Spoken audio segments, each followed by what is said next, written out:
जालना लोकसभा मतदारसंघातील मायबाप जनता हो, तुम्हाला माझा मानाचा जय शिवराय। आपल्या जालना लोकसभा मतदारसंघामध्ये कोण कोण उमेदवार आहेत हे आपल्याला चांगल्या प्रकारे माहीतच असेल। मी काही ते नव्यानं सांगायला नको। मी बघतो तेव्हापासून आपल्या खासदारांना दिल्लीच्या सभागृहात बोलताना मी तरी आजपर्यंत कधी बघितलेलं नाहीये। आणि विशेष म्हणजे त्यांना विचारण्यासारखे प्रश्न आपल्याकडे खूप आहेत। आरोग्याचे आहेत, शिक्षणाचे आहेत, औद्योगिक आहेत, कष्टकऱ्यांचे आहेत, शेतकऱ्यांचे आहेत, कामगारांचे आहेत, जीएसटी आहे, महागाई आहे, भरपूर अशा काही गोष्टी आहेत। त्यांना आपण ते प्रश्न करू शकतो आणि त्या प्रश्नाचं उत्तर ते स्वतःही देऊ शकत नाही आणि त्यांचे असे दिल्लीत असलेले तेही देऊ शकत नाही। मुद्दा असा आहे की मी ज्या गोष्टीसाठी बोलण्यासाठी आलोय ती मुळात ही गोष्ट नाहीये। त्यांच्या विरोधात जे उमेदवार असतील ते प्रश्न ते त्यांना करतील, तो विषय सोडा। पण ज्या गोष्टीमुळे आपल्या काळजाला मोठी ठेच लागलेली आहे ती गोष्ट म्हणजे आंतरवाली सराटी येथील आपल्या समाज बांधवांवर, आपल्या आया बहिणींवर अमानुष झालेला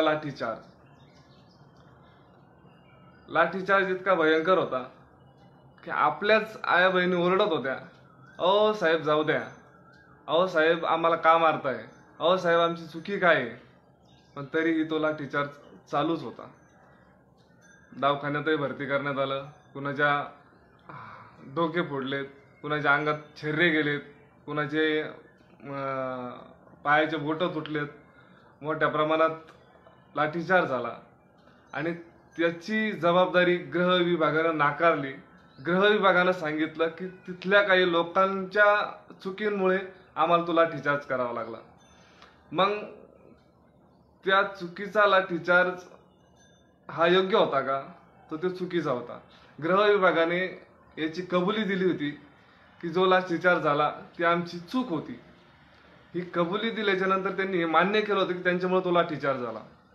त्यांना आपल्या भावना कळल्या नाहीत, लाठीचार्ज का करावा, याच्यातून काय उद्रेक निर्माण होईल, आणि व्हायचा तो झालाच, तो काही थांबला नाही।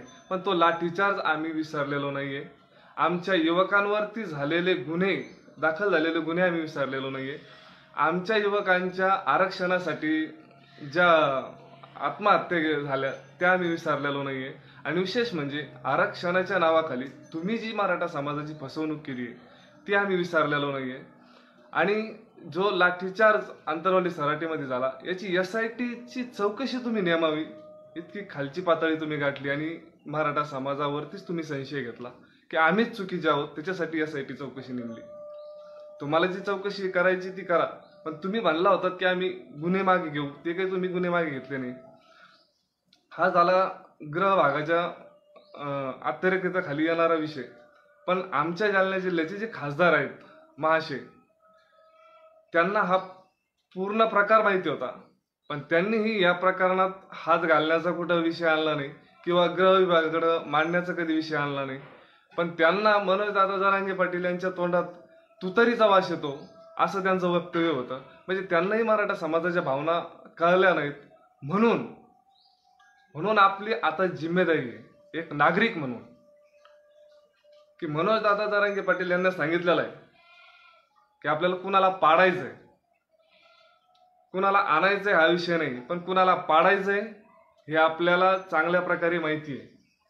निवडणूक 13 तारखेला आहे, बाकीचे उमेदवार उभे आहेत, पण ही गोष्ट तुम्हाला माहिती आहे की जो उमेदवार प्रतिस्पर्धी त्यांचा आणि जो निवडून येणार आहे त्यालाच आपल्याला मतदान करायचंय। आपलं मतदान आपल्याला वाया घालायचं नाहीये। आपलं मतदान निवडून येणाऱ्या उमेदवारालाच द्यायचंय आणि त्यांच्या विरोधातल्या उमेदवाराला द्यायचंय। म्हणजे आपल्या लक्षात आलं असेल की आपल्याला कुणाला मतदान करायचंय।